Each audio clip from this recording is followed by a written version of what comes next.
He walked into the bank as a customer, but left in handcuffs, branded a criminal by hate and lies.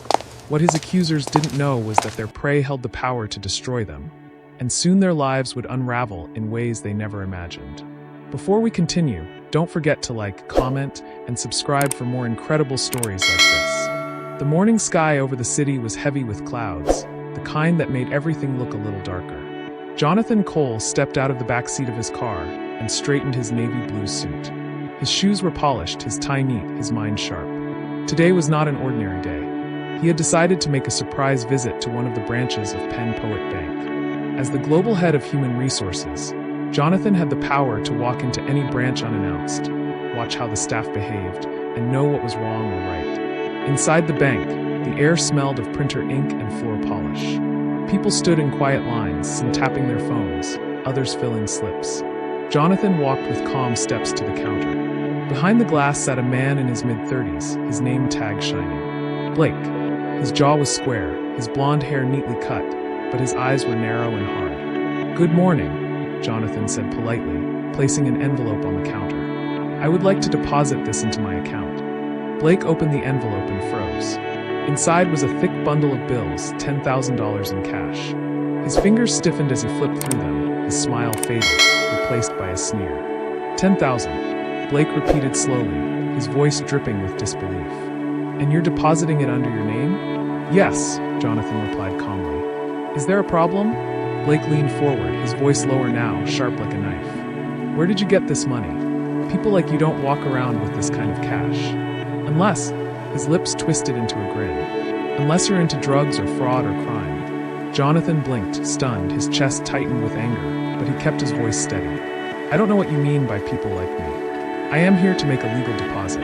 Please do your job." But Blake had already slipped his hand under the desk. With a push of his finger, he pressed the silent alarm that connected to the nearest police station. The soundless call for help was sent.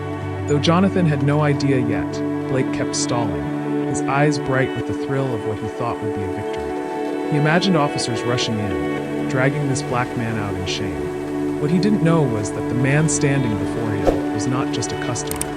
He was his superior's superior, one of the highest-ranking men in the entire bank, a man who would soon change his life forever. The bank doors swung open with a bang. 4 uniformed police officers marched inside, their boots thudding against the marble floor.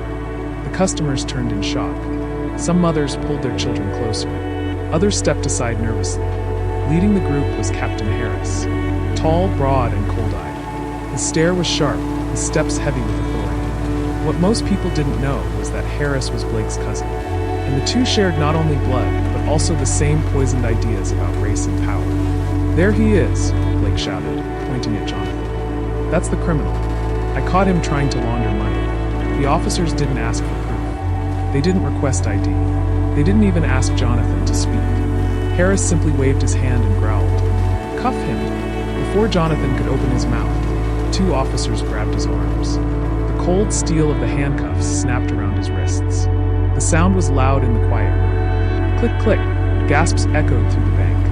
A young woman near the ATM whispered, but he didn't do anything.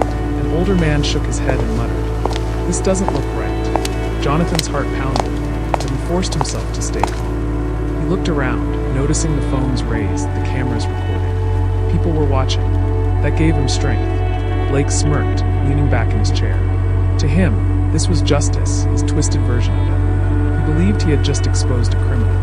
He enjoyed the sight of Jonathan, a proud black man in a fine suit, now being led out in handcuffs like a thief. Outside, the world seemed even darker. Clouds rolled heavier, the air tense.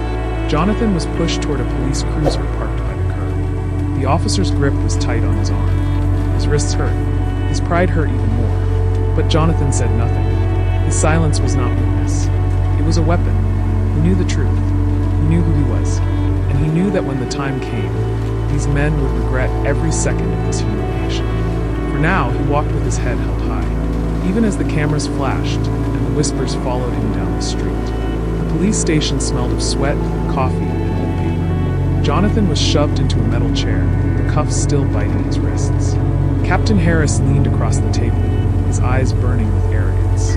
"Where's the rest of your dirty money?" Harris sneered. "You think you can walk into a bank with 10,000 in cash and not get caught?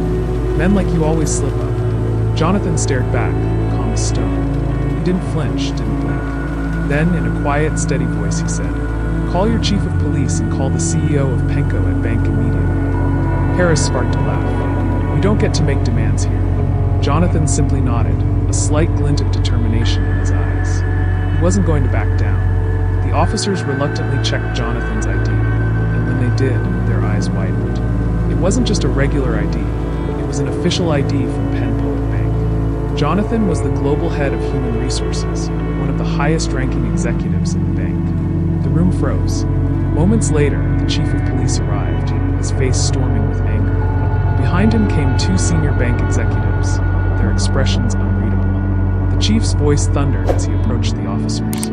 "What is the meaning of this? Do you know who this man is?" Blake, still standing behind the counter, was called in to repeat his claim. When he saw Jonathan sitting upright, calm, and powerful, his face drained of color. His arrogance melted away. Jonathan's voice was steady and unwavering. "This man accused me without cause. He insulted me and abused his power. He falsely accused me of being involved in criminal activity just because of my race.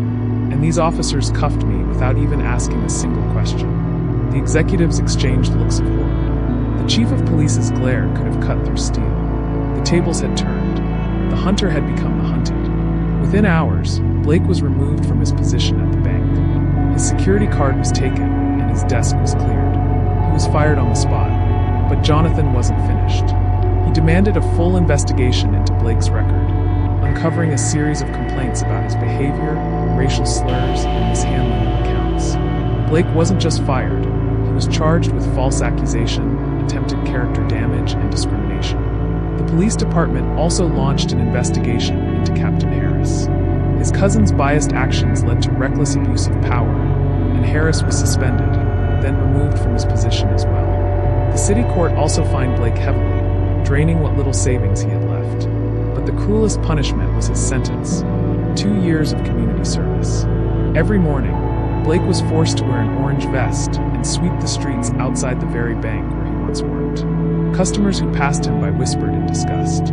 Jonathan, on the other hand, walked away stronger than before. His silence and handcuffs had spoken louder than any words ever could. He returned to his office, his reputation unshaken, his dignity intact. His story spread, not as a tale of revenge, but of power and grace. Jonathan had been humiliated, but he turned that humiliation into a weapon. And in doing so, he proved that sometimes the best way to deal with hate is to let the haters expose themselves. If you found this story powerful, don't forget to like, share, and subscribe for more stories of strength and justice.